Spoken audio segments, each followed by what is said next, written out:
Welcome to the Hockey Show. My name is Roy Bellamy. David Dwork of the Hockey News is joining me from Edmonton. And with us is Dennis Bernstein from the fourth period. We are going to discuss Game 6, which would hopefully be a win for the Panthers. So, I mean, we're not going to come back here after this, obviously. This is the last home game for the Edmonton Oilers in the season. Done. So we're good on that part. But in Games 4 and 5, what went right for the Oilers in this situation? We've been talking about what went wrong for the Panthers all series right now, but what's gone right for the Oilers?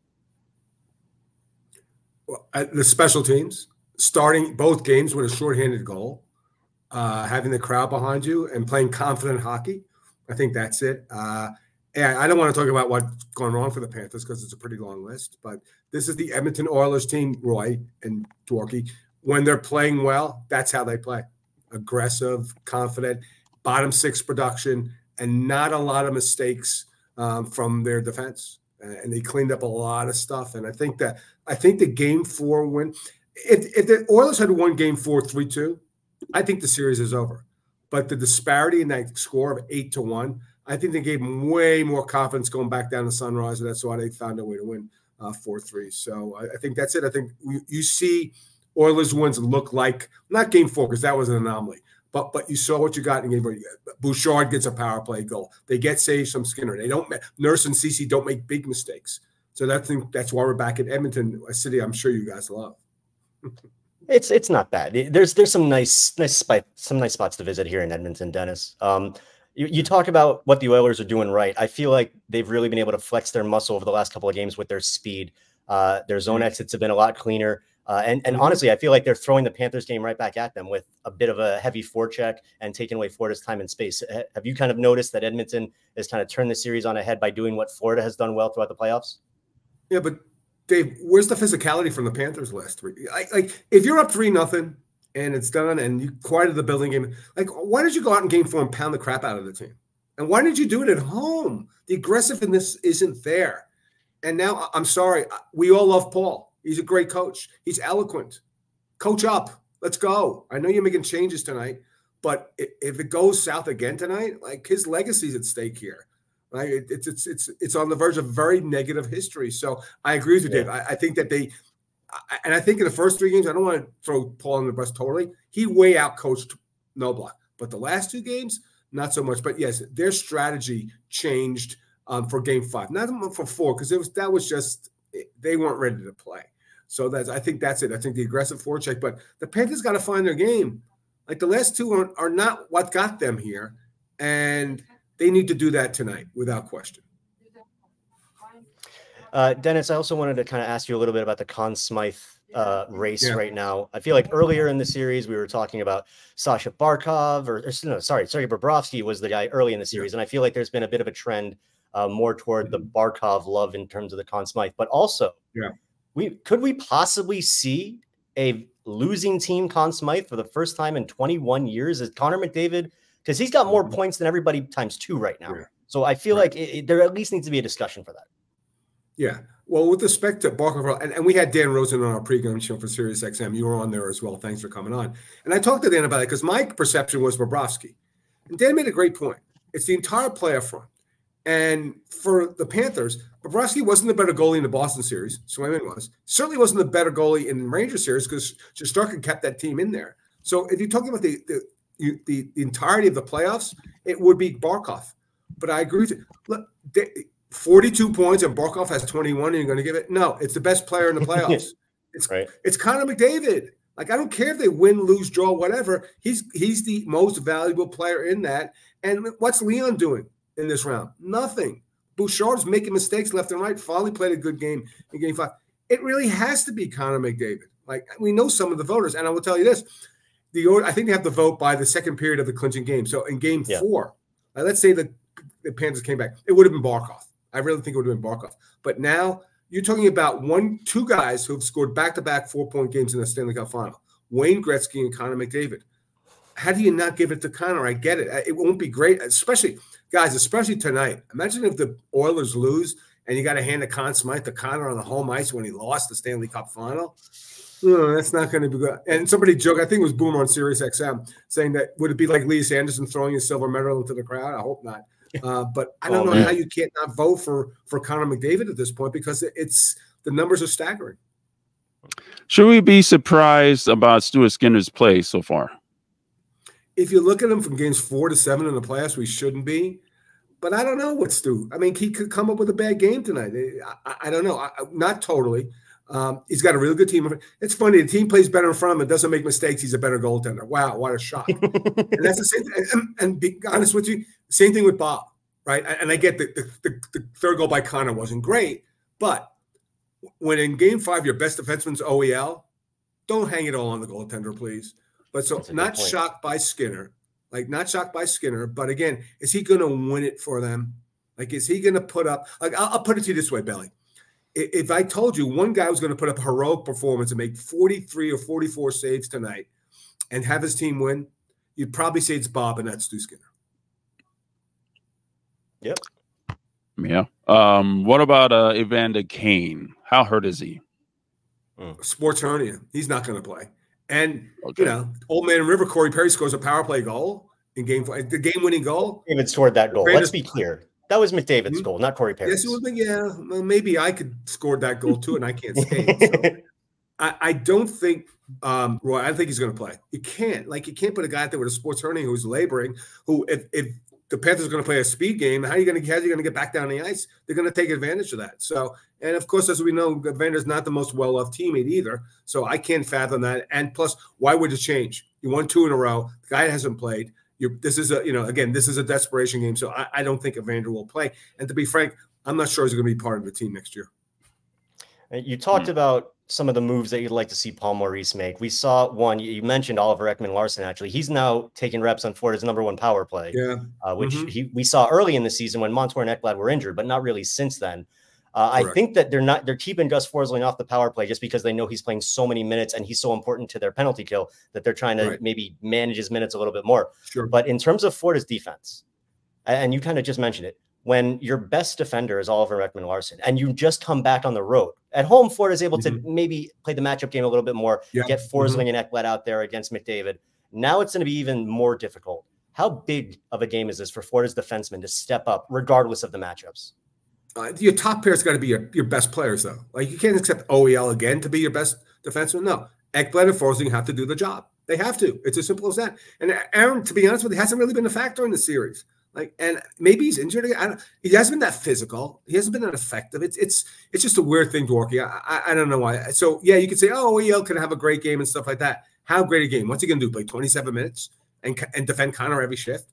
No, he's not that guy anymore, right? And that's the one great thing about that pair. It's been a great third pair, but it's still a third pair. Like, you need your big guys to show up in a big spot. You need it tonight because, guys, you don't want to go back down to Florida. None of us want to go back to Florida, except for you guys who live there. Like, you don't want to go back for game 7. I don't want to go back and cover another game.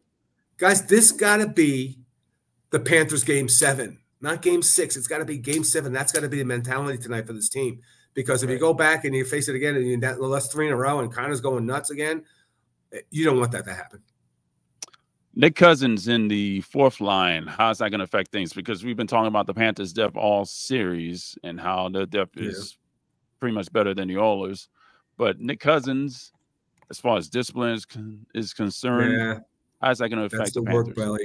Belly, that's the word. You hit it, discipline. But speedier than Oposo. Oposo didn't take a penalty in game 5. More energy. So to have Lomborg and Cousins out there, I have no problem with it. Because guess what, guys? Your 4th line shouldn't win the game.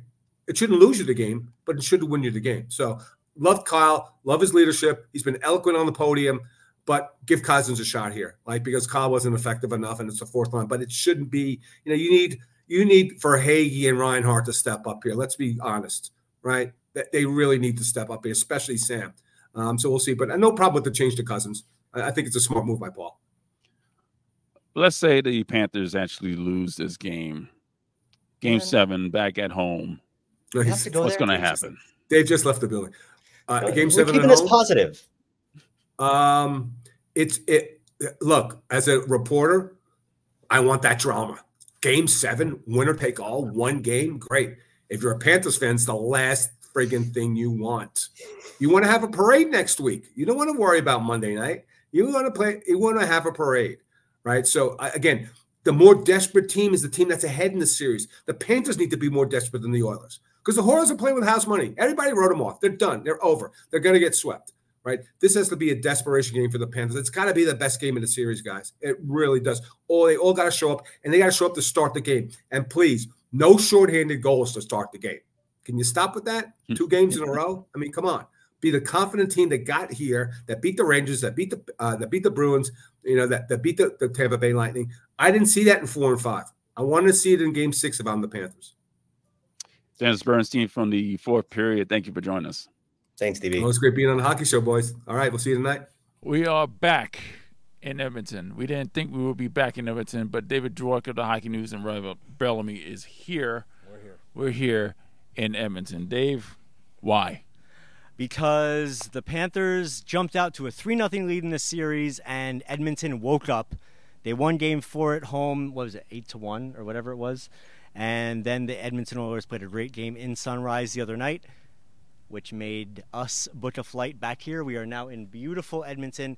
No complaints. No complaints about Edmonton. We like Edmonton. We do not like having to travel at the last minute to Edmonton for the Stanley Cup Final. Good job on the Oilers for forcing a Game 6. But, dude, yeah, we're tired. We're tired. Yeah, we have to blame somebody for this. Who are we going to blame? Oh, man, I don't know. Connor McDavid, it's your fault. Mick overrated. It's your fault for not being overrated. It's your fault for being rated, for scoring 4 points a game, for getting us back here. It's your fault, Connor McDavid. Why do you have to be so damn good? You're blaming John Reed. Rose is blaming John Reed. And that's where we are right now. It's not even Greg Cody's fault. It's not Greg's fault. It's Connor McDavid's fault. Why do you have to be so damn good, Connor McDavid?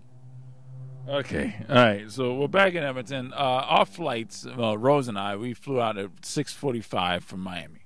Okay, and this was a normal flight. Nothing went wrong. Thank God. We went up to Chicago.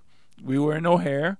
That was a very quick layover, and then we flew over to Calgary, and then we got a rental car.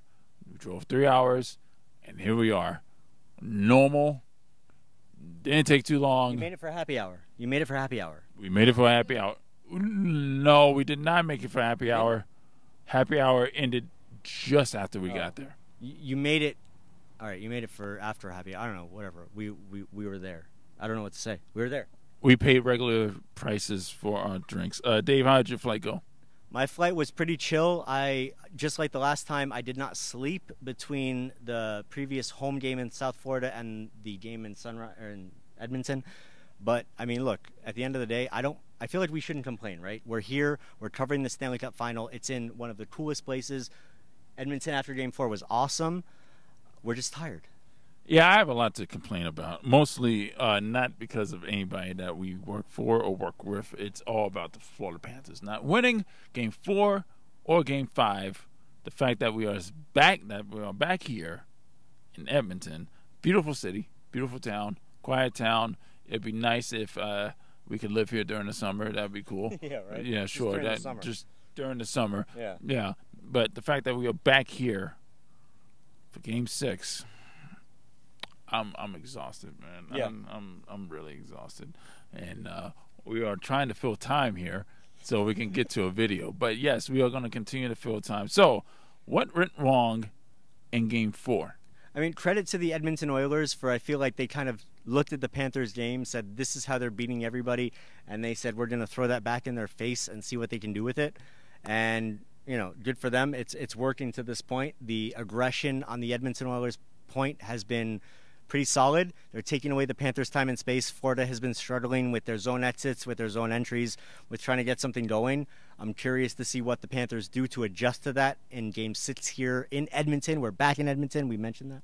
Yeah. But credit to the Oilers. They've done a great job. They fell behind 3-0. It looked like the series was over. They turned it on its head, and now we're here back for Game 6. I don't know. I'm excited to see a great hockey game tomorrow. It seemed like the Oilers took advantage of the Panthers' aggression on the blue liners as they try to get into the offense. It's been all about, really, the Oilers' speed. Like, we knew coming into the series that they were a fast team. They've taken that speed. They've turned it around basically when they're on defense, when they're playing their transition game. And Florida hasn't had a team that's taken that game and smacked them back in the face the way that Edmonton has. There have been a lot of giveaways on the Oilers' part as they've tried to play that part. They've tried to play that game. However, it's worked well for them. Obviously, they've won back-to-back games. If Florida's going to adjust in Game 6 will be the key. But right now, Edmonton's adjustments are the key in the series right now, and that's what's gotten them back into it. In Game 5, the Panthers' special teams did not fare well. They gave up 3 power play goals, and on their own power play, they gave up a shorthanded goal based on a bad turnover by Brandon Montour, which led to a Connor Brown breakaway, and he scored on that. And that has led to Brandon Montour not being on the first power play line for the Panthers in Game 6. Yeah, that's right. The big changes that we're seeing ahead of Game 6, Oliver Ekman-Larsson is now quarterbacking the first power play in change of Brandon Montour, and then also we're seeing a couple lineup changes. Ryan Lombard came in Game 5. We hadn't seen him since the Rangers series, since the beginning of the Rangers series. Now we're also going to see Nick Cousins and Ryan Lombard on that fourth line for Game 6, replacing Steven Lorenz and Kyle Ekposo. We haven't seen the two of them since, I think, Game 3 of the Rangers series.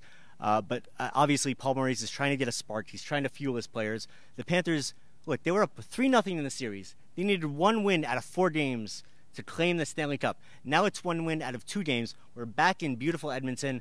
Paul Maurice is making his changes. Is it going to be enough to get the Panthers over the hump? We'll find out in 24 hours.